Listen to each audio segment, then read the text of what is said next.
요즘처럼 참 우리의 삶의 주변 환경들이 우리를 즐겁게 하거나 기쁘게 하는 일들이 별로 없어서 썩 즐거워하지 않는 것 같아요. 그런데 예수 안에 있는 저와 여러분들은 삶이 즐거우신가요? 아멘. 무엇 때문에 즐겁습니까? 예수님 때문에요. 예수님 때문에, 또 하나님께서 나의 아버지가 되어주시고 그 하나님의 은혜 가운데 삶을 살게 하시기 때문에 우리는 즐거워해야 하는 것이죠. 내가 믿는 하나님, 여러분들이 믿는 하나님, 그 하나님은 어떤 하나님입니까? 그 하나님은 우리 삶에 있어서 절대 주권자이시다라고 하는 것을 우리는 항상 믿고 깨달아야 합니다. 오늘 본문의 말씀은 인생들이 삶을 살아가는데 그 모든 삶이 하나님의 주권 아래에 있다라고 하는 사실을 증거하고 있는 것이고, 또 사람들은 범사에 하나님이 정하신 때를 깨달아서 올바른 결단을 내릴 수 있어야 한다라고 하는 것을 우리 가운데 이야기하고 있습니다. 천하 범사에 기한이 있고 모든 목적이 이룰 때가 있나니라고 이제 3장 1절에서 말씀하고 있습니다. 우리의 삶은 매일매일의 삶, 그 매일매일의 삶은 하나님의 도우심이 있을 때 비로소 의미 있게 되는 것이겠죠. 어떤 일의 성취는 내가 궁극적으로 뭔가 이루고자 하는 것, 하나님의 손에 달려있다라는 것입니다. 그래서 사람들은 올바른 결단을 내릴 가장 적절한 시기를 분별해야 될 책임이 있다라는 것입니다. 그 이유는 하늘 아래 모든 일에는 어느 것 하나 예외 없이 정해진 기한이 있는데, 여기서 말하는 기한이라고 하는 것은 하나님께서 정하신 때를 말씀하는 것입니다. 인생이 해안에서 아무리 수고하고 애쓴다 할지라도 그 목적이 아무 때나 이루어지는 것이 아니라 하나님께서 정하신 그때가 돼야 이루어진다라는 말씀입니다. 자, 그러면서 솔로몬은 2절에서 이제 그 구체적인 신내에 대해서 말씀을 하고 있습니다. 자, 2절 말씀을 보니까 날 때가 있고 죽을 때가 있으며 심을 때가 있고 심은 것을 뽑을 때가 있다라고 그랬어요. 자, 1절에서 솔로몬이 날 때가 있고 죽을 때가 있다라고 했는데, 이 세상에 호흡을 하면서 태어난 모든 인생이 시작과 끝인 출생과 죽음을 비유해서 인생의 인간의 모든 삶 전체가 하나님의 주권적인 통치하에 있다라고 하는 것을 증거하고 있는 것이죠. 이 말은 사람이 스스로 태어나는 때와 죽는 때를 스스로 결정할 수 없다라는 것입니다. 모든 인생은 자신의 마음대로 살고 싶으면 그냥 살고, 더 죽고 싶으면 죽을 수 있는 것이 아니라, 이 세상에 우리가 태어날 때 육신의 생명을 가지고 태어난 모든 것, 그 주권이 하나님께 있다라고 하는 것을 증거하고 있는 것이죠. 그래서 욥이 고백합니다. 욥기 14장 5절의 말씀에 보면 하나님께서 그날을 정하셨고 그 달수도 주께 있으므로 그 제한을 정하여 넘어가지 못하게 하셨사온즉 그랬어요. 많은 사람들이 여기에서 왜 날 때가 있고 또 죽을 때가 있다라고 하는 것을 기록을 하면서 사는 동안에 대한 이야기는 왜 기록하지 않았을까? 거기에 대한 궁금증을 가지고 있는 사람들이 많이 있습니다. 그런데 인생이 육신을 입고 사는 날은 어떻게 해요? 너무 짧다는 거예요. 물론 성경에서 말씀하는 것이 우리의 인생이 70이요, 강건하면 80이다 라고 말씀을 하고 있어요. 그런데 물론 요즘에 100세 시대 이야기를 하고 있어요. 인생의 삶이 100년을 산다 할지라도 결코 하나님 앞에서 그 삶의 길이가 길지 않다라고 하는 것을 이야기하고 있는 것이죠. 성경은 육신의 삶을 어떻게 증거하고 있습니까? 시편 90편 3절 4절 말씀에 보면 이렇게 이야기하고 있어요. 주께서 사람을 티끌로 돌아가게 하시고 말씀하시기를 너희 인생들은 돌아가라 하셨으니 주의 목전에는 천년이 지나간 어제 같으며 밤의 한 경점 같을 뿐입니다 라고 했습니다.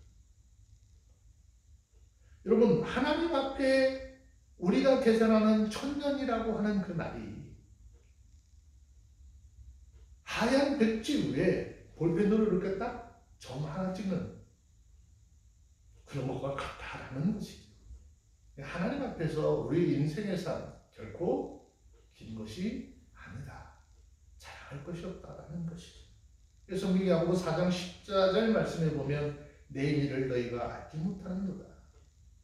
너희 생명이 무엇이며 너희는 잠깐 보이다가 없어지는 안개니라 라고 했습니다.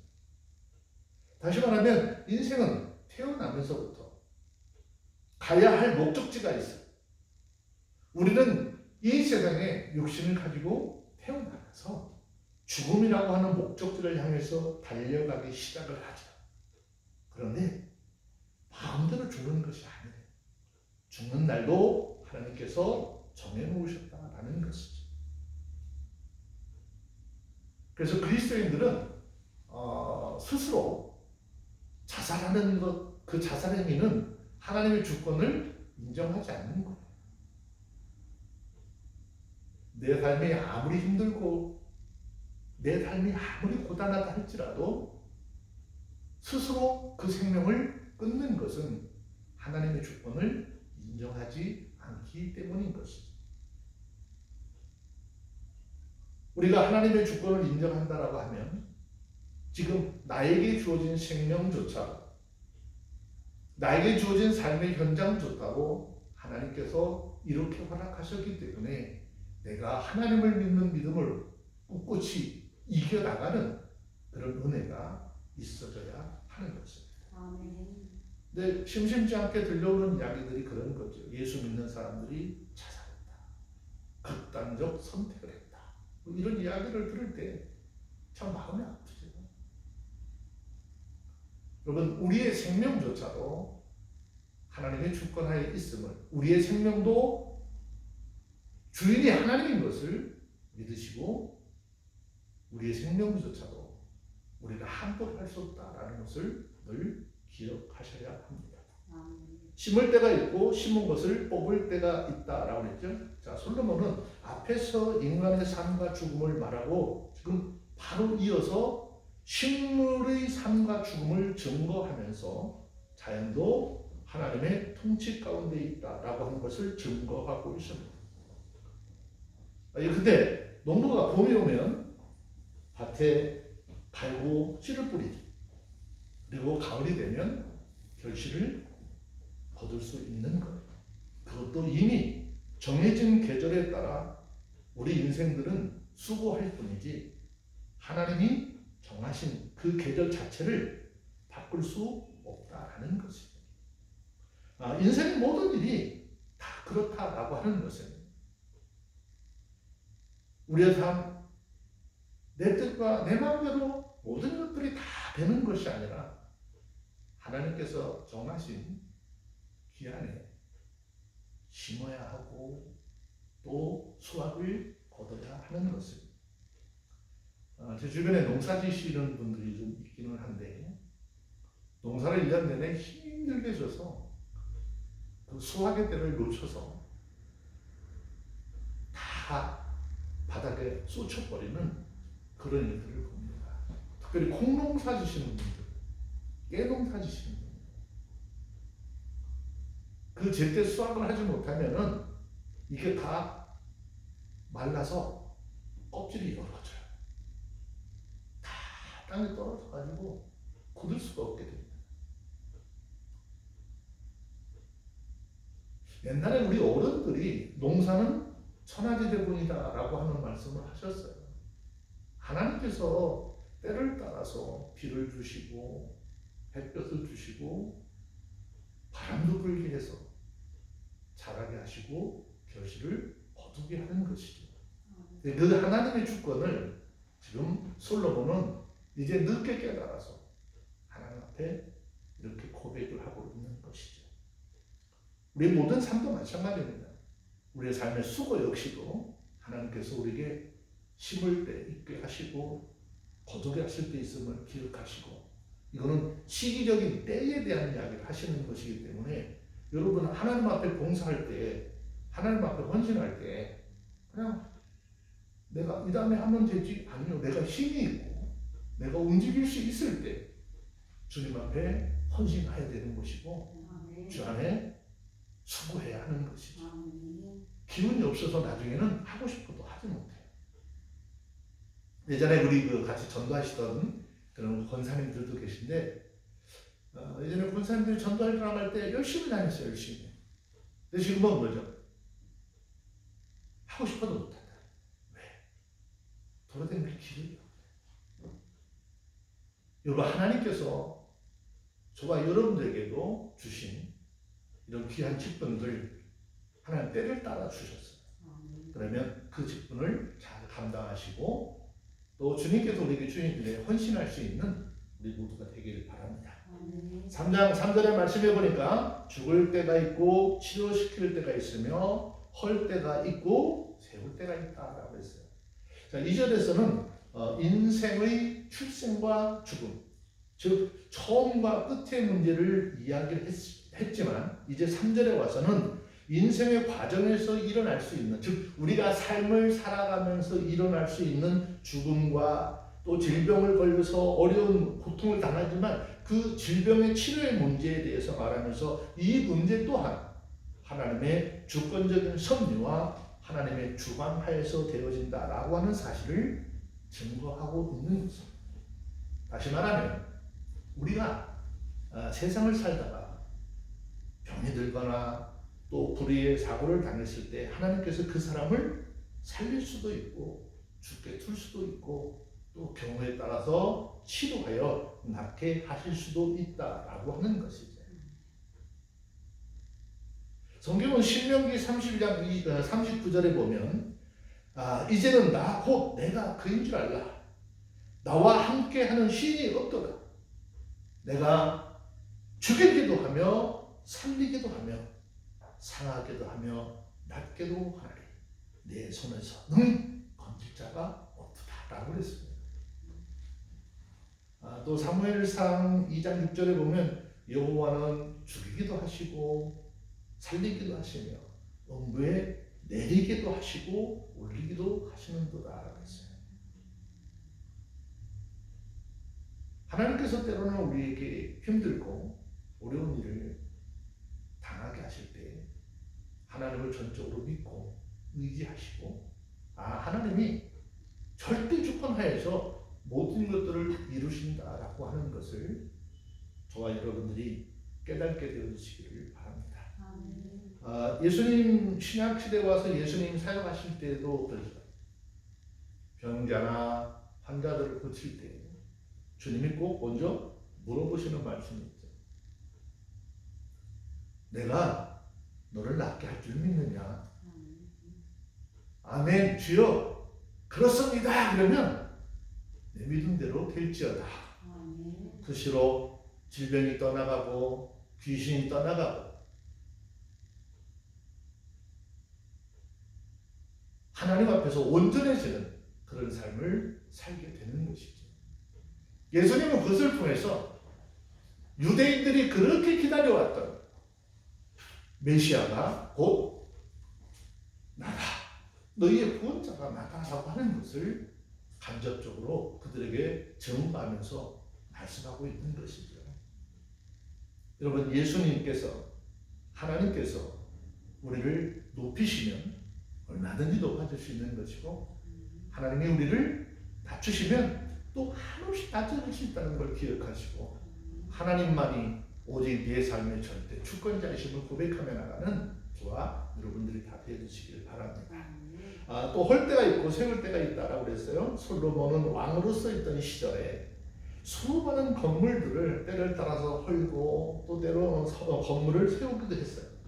건물을 헐고 또 그것을 세우는 일도 적절한 시기가 필요하듯이 이 일을 통해서 인생도 우리가 삶을 살아가는데 다 때와 시기가 있다라고 하는 것을 깨달아 알라라고 말씀을 하고 있는 것입니다.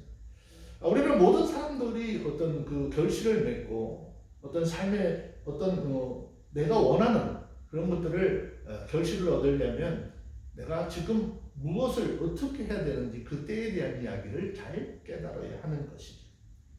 자, 3장 4절 말씀에 보니까 울 때가 있고 웃을 때가 있으며 슬퍼할 때가 있고 춤출 때가 있다라고 했어요.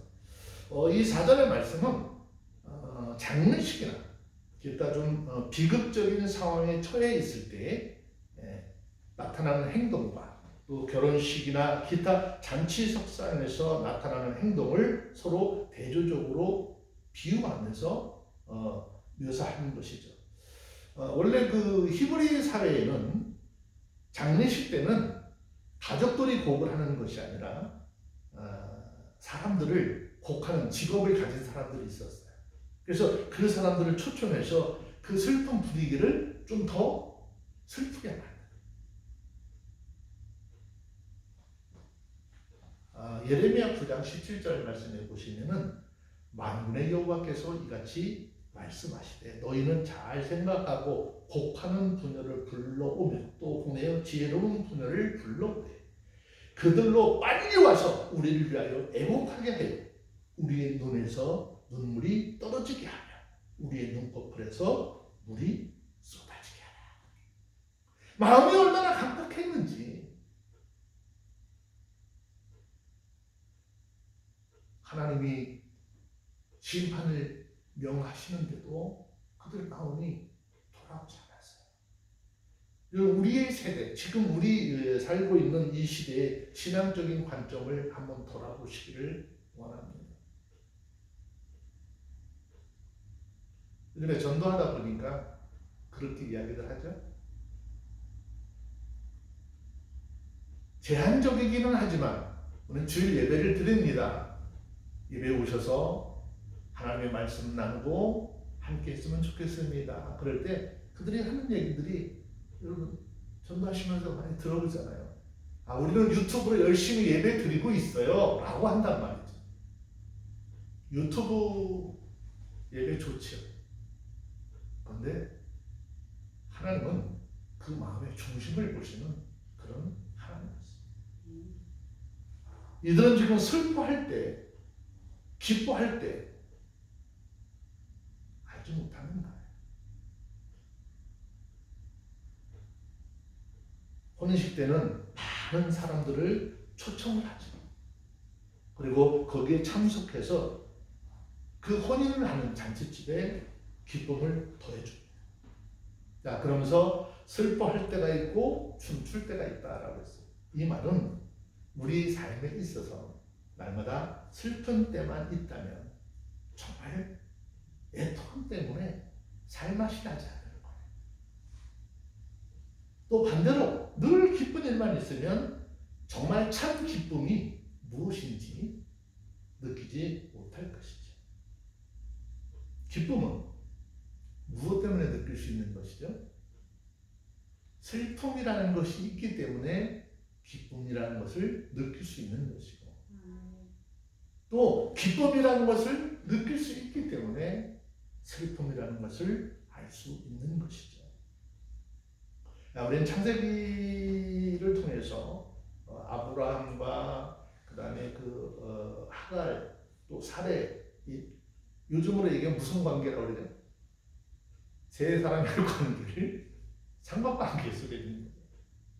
아브라함이 하나님이 약속을 했지만 그 하나님의 약속을 믿지 못하고 자기 식구들 가운데 있는 한 사람 세워서 내 재산, 내 모든 걸 물려줬으면 그냥 만족하지요. 그랬어요. 근데 하나님은 약속을 반드시 지키시는 하나님이시잖아요. 근데 사라가 시간이 지나고 세월이 지나도 자기의 몸을 통해서 자녀가 태어날 기미가 보이지 않자 자기의 몸종 하갈을 아브라함에게 동침을 하게 만들잖아요. 그리고 이 하갈이 아브라함과 동침을 했더니 잉태했다 그랬어요. 그리고 그 그 잉태함을 알고 난 이후에 그 주인이 사라를 얼마나 멸시했는지. 창세기 16장 4절 보면 이 부분에 대한 이야기를 아브라함이 하갈과 동침하였더니 하갈이 잉태함에 그가 자기의 잉태함을 깨닫고 그 주인을 멸시한지라 그랬어요. 여러분 이때 사라의 마음이 얼마나 괴롭고 슬펐을까 한번 생각해 보세요. 물론 뭐 대를 잇고자 하는 그러한 마음 때문에 그렇게 행한 일이지만 자기의 몸종이었던 그 여자에게 가진수고를 당하고 멸시를 당할 때 그 마음이 얼마나 슬펐을까. 그런데 이 사라에게 슬픔만 있는 게 아니죠. 드디어 기쁨의 때가 찾아오죠. 창세기 21장 2절 하나님께서 약속하신 때가 이르자 사라가 잉태하고 하나님의 말씀하신 기한에 미쳐 늙은 아브라함에게 아들을 낳았다 그랬어요. 하나님은 정확한 하나님의 계획하신 때에 하나님의 귀한 일들을 이루어가시는 거죠. 창세기 21장 6절에 보면은 그 아들을 낳고 얼마나 기뻤는지 이렇게 기록했어요. 사라가 가로되 하나님이여 나로 웃게 하시니 듣는 자가 다 나와 함께 웃으리로다. 그동안에 몇 년을 그 몸종한테 멸시를 받고 조롱받으면서 아이도 낳지 못하는 여자 뭐 그렇게 멸시하고 조롱받았을 거 아니에요. 그 마음이 얼마나 슬펐을까. 하나님께서 약속하신 때에 따라 자녀를 주니 그 기쁨이 얼마나 컸는지. 하나님 앞에 하나님이 나로 웃게 하시니 듣는 자가 다 함께 웃으리로다. 여러분 예수 그리스도 안에서 우리 한 믿음의 형제들이고 자매된 우리 식구들 누구 한 사람이 좋은 일이 있으면은 함께 즐거워해야 되고 함께 웃어주고 축하해 줄 수 있어야 하는 거예요. 또 누군가 슬픈 일이 생겼다 그러면 함께 슬퍼하고 마치 그것이 나의 일인 것처럼 옆에 우리 식구들을 다독여주고 위로해 줄 수 있는 그런 은혜가 있어지기를 바랍니다. 그러므로 이 말씀을 통해서 하나님이 정하신 때를 알고 지금 내 삶이 좀 슬퍼도 희망을 버리지 말고 또 반대로 춤을 출 만한 기쁜 일이 있다 할지라도 교만하지 말라라는 말씀이 이 말씀 안에 숨겨져 있는 것입니다. 우리는 예수 안에서 지금 우리 뭐 예배드리는 상황 뭐 좋지 않아서 마음이 편치 않을 수도 있겠지만 하나님께서 이거 털어서 자유케 하실 날이 있고 또 하나님을 마음껏 찬양할 수 있는 그런 날이 오게 해 주실 줄로 믿습니다. 5절 말씀해 보니까 돌을 던져버릴 때가 있고 돌을 거둘 때가 있으며 안을 때가 있고 안는 일을 멀리 할 때가 있다 그랬어요. 자, 이 말은 참 여러 가지로 해석이 되는 그러한 말씀입니다. 첫 번째, 돌을 밭이나 포도원 등에 던져서 못 쓰게 하거나 또 그 돌을 치우는 것을 의미하는 것이기도 하고요. 두 번째는 돌을 모아서 건물을 짓거나 하는 것을 암시하기도 하는 것이고, 세 번째는 돌을 거둔다라고 하는 것은 군사적인 의미, 즉 상대방의 나라를 정복하기 위해서 침투로를 준비하는 의미가 있는 것이죠. 그래서 돌을 던져버린다라고 하는 의미는 적국의 경작지를 황폐하게 하는 것과 같은 군사적 공격 행위를 이야기하는 것이죠. 그런데 여기서 첫 번째 어떤 의미로 쓰여졌느냐, 돌을 밭이나 포도원 등에 던져서 그 밭을 못 쓰게 하거나 또 그것을 다시 일구기 위해서 돌을 치우는 것을 의미하는 것으로 보아야 하는 것이죠. 이사야서 5장 2절 말씀에 보면 하나님께서 이스라엘 백성들을 얼마나 사랑하셨어요. 포도나무에 비유해서 말씀하시죠. 땅을 파서 돌을 다 제하고 극상품 포도나무를 심었도다. 그 중에 망대를 세웠고 그 안에 술터를 팠었도다. 좋은 포도 맺기를 바랬더니 들포도를 맺혔도다. 하나님이 원하시는 신앙의 열매가 있어야 되는데 그들이 하나님이 원하시는 그 열매를 맺지 못했다라는 것이죠. 이사야서 5장 5절 말씀에 내려가서 보면 이제 내가 내 포도원에 어떻게 행할 것을 너희에게 이르니 내가 그 울타리를 걷어 먹힘을 당하게 하고 그 담을 허로 짓밟히게 할 것이다. 그래서 이 말은 어떤 의미인가 하면 하나님께서 돌을 던지게 해서 파괴시킬 때가 있고 또 다시 세우게 하실 때가 있다라고 하는 말씀이지. 인류의 역사는 하나님의 주권 하에서 끊임없이 변화해 가고 있다라는 의미인 것이죠. 또 않을 때가 있고 않는 것을 멀리할 때가 있다라고 했습니다. 이 말도 예전에 부흥회 때 많은 그 목사님들이 꼭 기도할 때 얘기를 하다가 비유를 해가지고 그런 얘기를 할 때 많았었어요. 않을 때가 있고 않는 일을 멀리할 때가 있다. 마찬가지로 하나님, 이건 우리의 육체적인 영화나 관계를 이야기하는 것이 아니라 하나님께서 저와 여러분들을 하나님 자녀 삼으셨는데 그 하나님은 우리를 품에 안으실 때가 있는가 하면 멀리 하실 때도 있다라는 것이죠.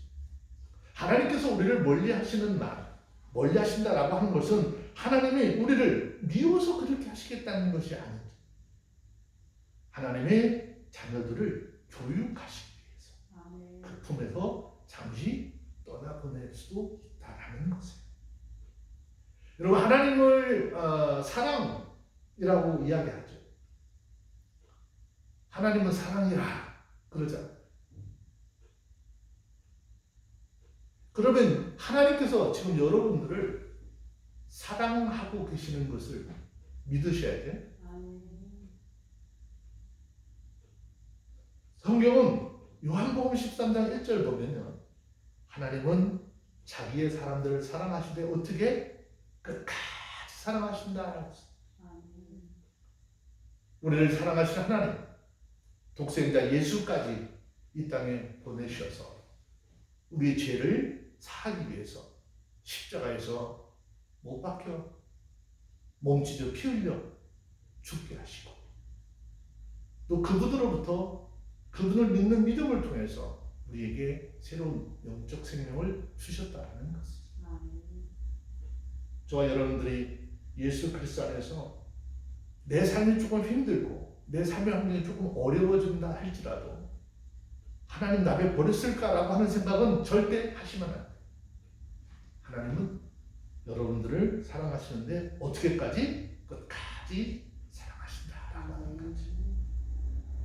자, 이제 다시 본문 6절 말씀에 내려오면 찾을 때가 있고 잃을 때가 있으며 지킬 때가 있고 버릴 때가 있다라고 했어요.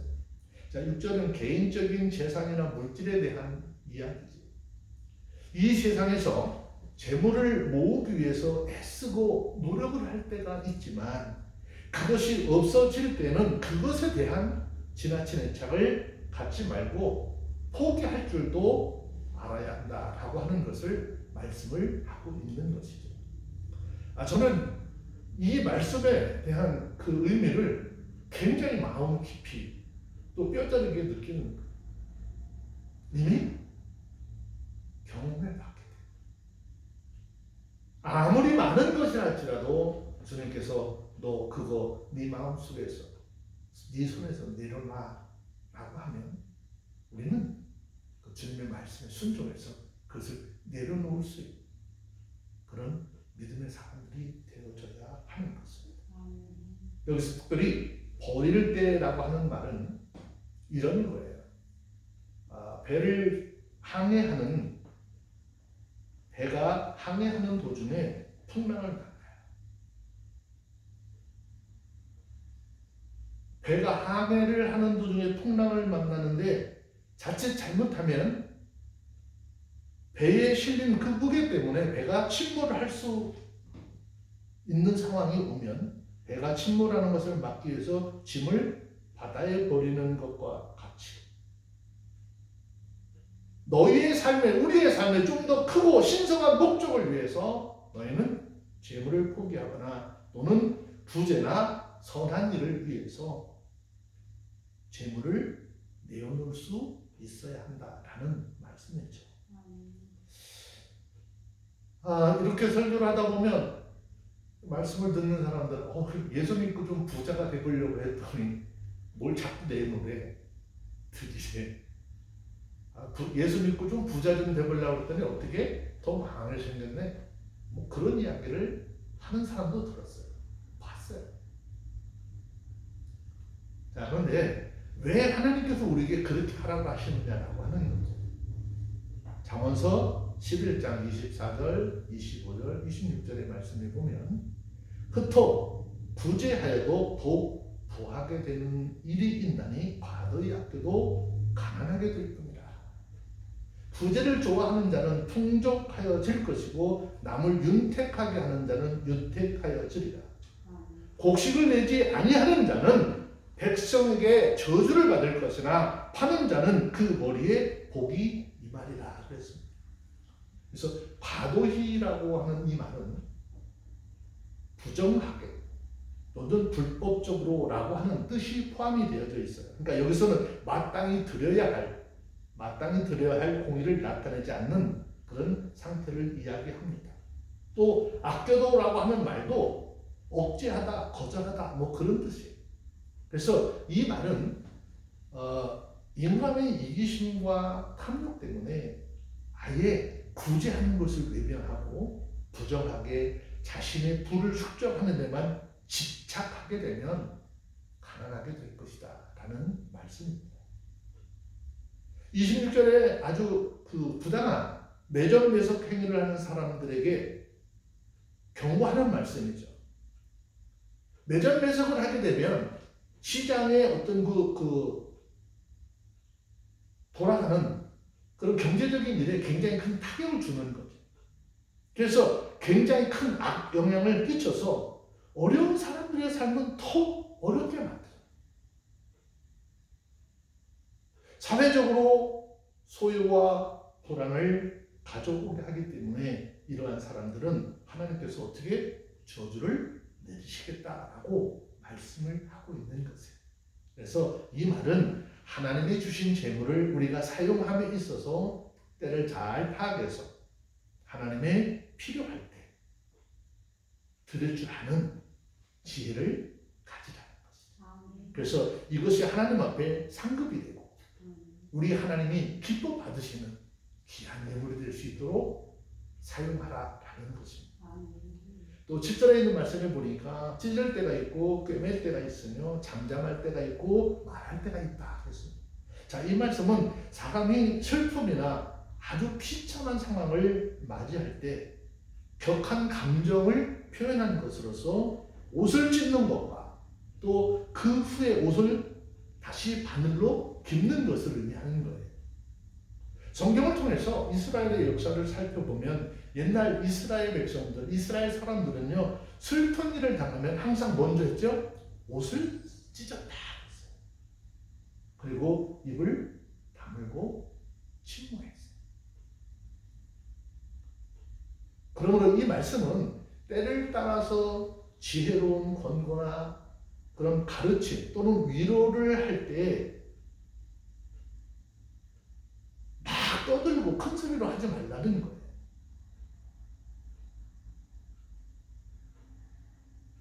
남의 지금 힘들고 어려운 상황에 있는 사람한테 가서 말 한마디 잘못하면 그것이 오히려 그 사람에게 어떻게 큰 충격을 줄 수 있기 때문에. 그래서 우리 속담이나 우리 말에 그런 것도 있죠.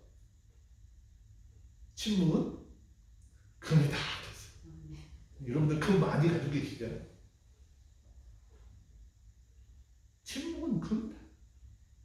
때를 따라서는요 말하지 아니하고 그냥 바라만 부는 것, 그것이 그 사람에게 굉장히 큰 위로가 되는 거예요. 제가 우리 아들 전도사 군대를 갈 때 의정부 그 고충대에서 이제 나가지게 됐는데 할머니도 가서 아들 군대 보내면서 울고 엄마도 울고 얘도 훌쩍훌쩍 거리면서 가는 거예요.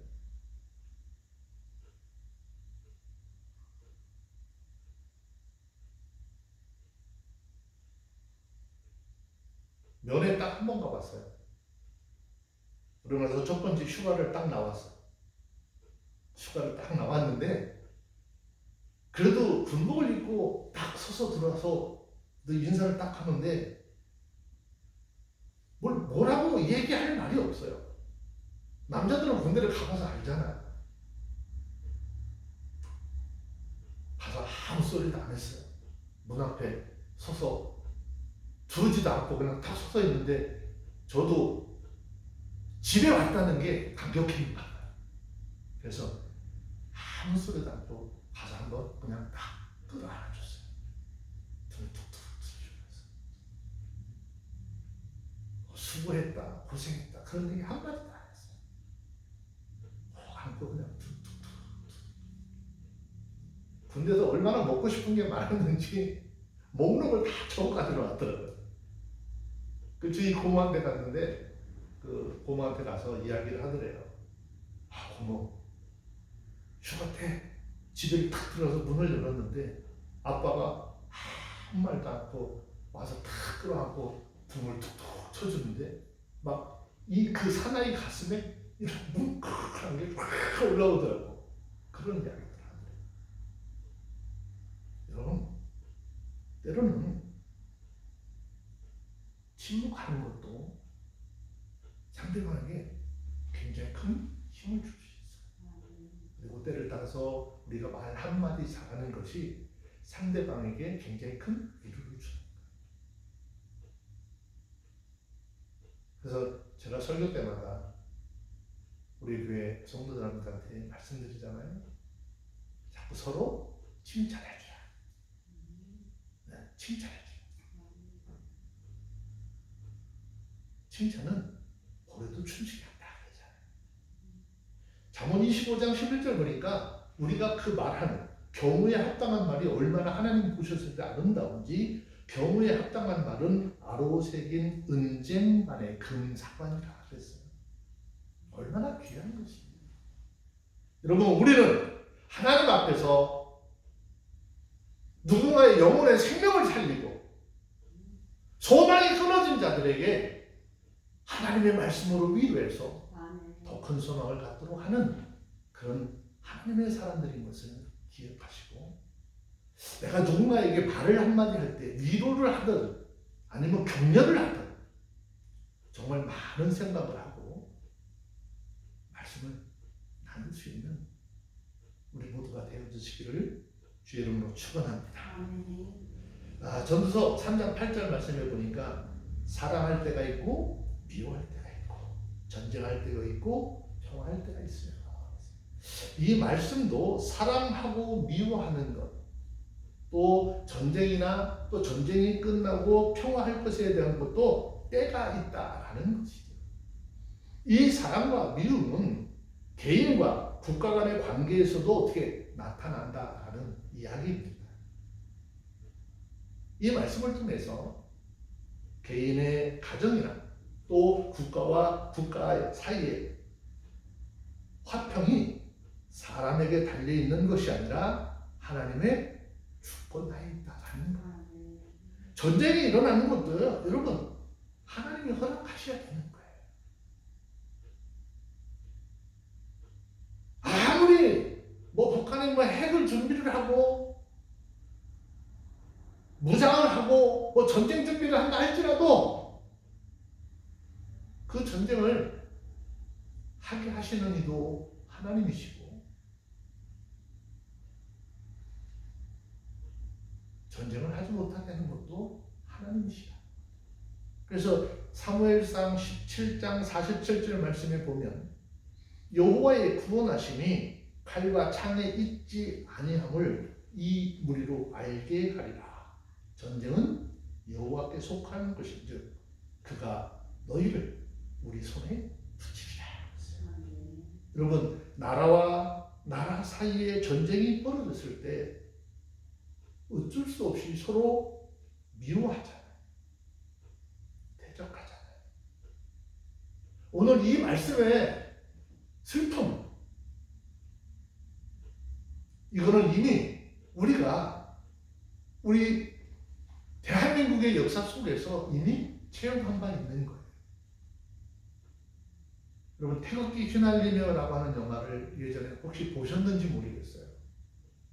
한 집안의 두 아들이 하나는 국군이 되고 하나는 임군이 돼서 그 전쟁통에 만나는데 총을 겨누고 보니까는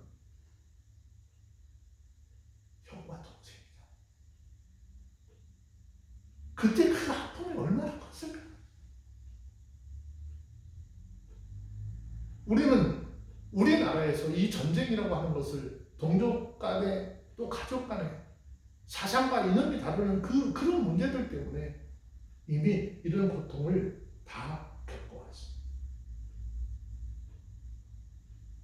어쩔 수 없이 미워하고 대적할 수밖에 없지만 전쟁이 끝나고 나면, 시간이 지나고 나면, 평화가 찾아오면 서로 도우면서 살라라고 하는 것이에요.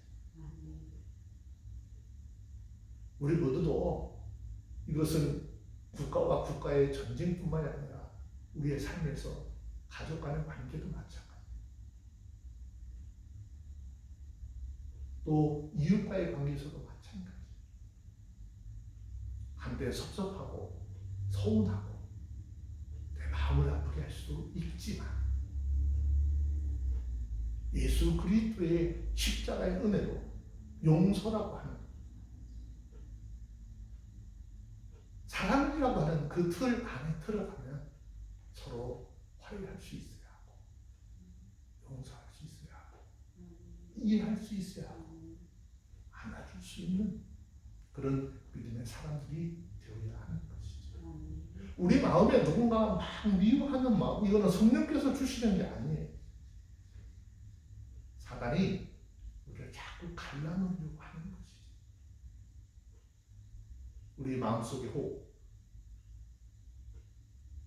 누군가를 미워하고 용서하지 못할 일이 있다라고 한다면 그때 내 생각에 이렇게 선포하시기를 바랍니다. 나는 예수 그리스도의 십자가의 사랑으로 무장한 하나님의 사람이다. 마음속에 이런 생각을 가진 어둠의 세력 다 떠나가고 주의 이름을 의지해서 선포하고 하나님의 사람으로서의 삶이 우리의 삶에 나타나기를 주의 이름으로 축원합니다. 우리는 이 세상을 살아가는데 그저 하나님께서 때를 따라서 우리를 통해서 이루시고자 하는 그 때를 따라 또 하나님께서 이루시고자 하는 그런 계획을 따라 그 계획에 순응하면서 살아갈 수 있는 저와 여러분들이 다 되어주시길 바랍니다. 왜냐하면 우리 예배 속에서 자족하는 얘기 자주 하잖아요. 하나님께서 내게 주신 것으로 족하게 여기고 하나님 앞에 이렇게 누리게 하시는 것 감사합니다 라면서 살아갈 수 있는 우리 모두가 되어주시기를 주의 이름으로 축원합니다. 기도하겠습니다. 하나님 감사합니다. 예수 그리스도 안에서 우리에게 주신 귀한 은혜의 삶을 살게 하시고 주님 앞에 참 기쁨의 삶을 살게 하심을 감사합니다. 예수 안에서 우리 각 모든 사람들 하나님 때를 따라 계획한 바를 이루시고 하나님 앞에 큰 영광 돌리며 나가게 하시고 또 우리에게 주신 모든 삶의 환경을 통해서 감사와 찬송과 영광을 돌리며 살아가는 하나님의 자녀들이 되게 하옵소서. 예수님의 이름으로 기도합니다. 아멘.